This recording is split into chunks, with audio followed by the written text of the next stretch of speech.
আসসালামু আলাইকুম, welcome back to RG kitchen বেরি।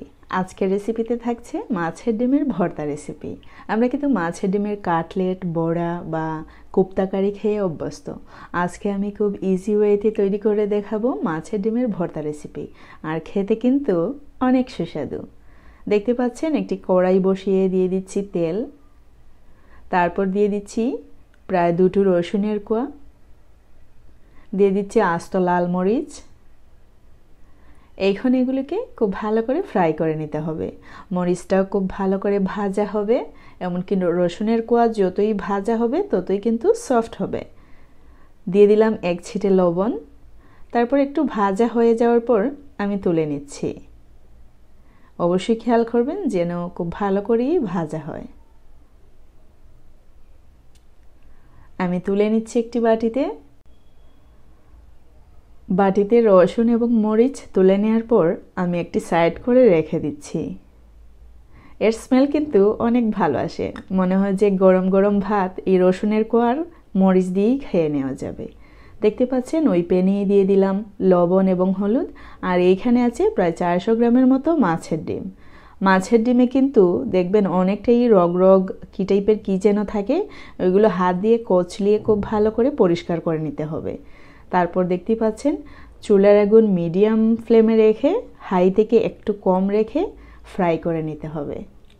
আর হ্যাঁ, অবশ্যই ঠিক এইরকম ঝুরি ঝুরি করে ফ্রাই করে নিতে হবে। দেখতে পাচ্ছেন এই পর্যায়ে আমি চুলার আগুনটা অফ করে দিলাম, আর এমনভাবে ফ্রাই করে নিতে হবে যাতে এই অবস্থায় খেয়ে নেওয়া যায়। ঠিক এইরকম যেন কাঁচা না থাকে, অবশ্যই খেয়াল রাখবেন। আমি আরেকটি প্লেটে নিয়ে নিচ্ছি রসুনের কোয়া। এই যে ভেজে নেওয়া রসুনের কোয়া আমি হাত দিয়ে একটু ম্যাশ করে নিচ্ছি।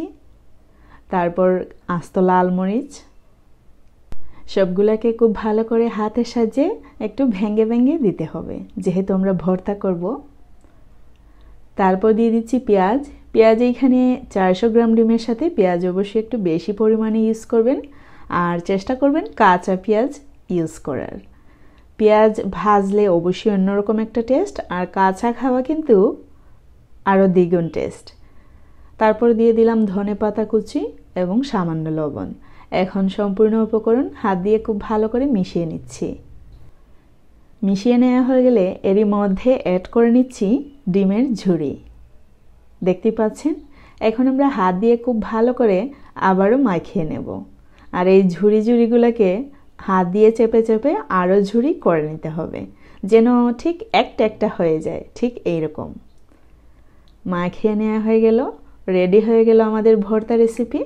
আমার এই সহজ রেসিপি যদি আপনাদের কাছে ভালো লেগে থাকে অবশ্যই একটি লাইক দিতে ভুলবেন না। আমার ইউটিউব চ্যানেল এবং ফেসবুক পেজটি সাবস্ক্রাইব এবং ফলো করতেও ভুলবেন না। আর যদি বেশি ভালো লাগে নতুনদের সাথে শেয়ার করে রাখতে পারেন, তারা কিন্তু অনেক কিছুই শিখতে পারবে। যাই হোক, আমার আজকের এই সহজ রেসিপিতে ছিল ডিমের ভর্তা রেসিপি। যদি ভালো লাগে অবশ্যই আমার সাথে থাকবেন। See you in the next video. Till then bye, আল্লাহ হাফেজ। সবাই ভালো থাকবেন, সুস্থ থাকবেন। আর হ্যাঁ, সামনে কিন্তু অনেক ঠান্ডা পড়তে যাচ্ছে, সবাই সেফ থাকবেন।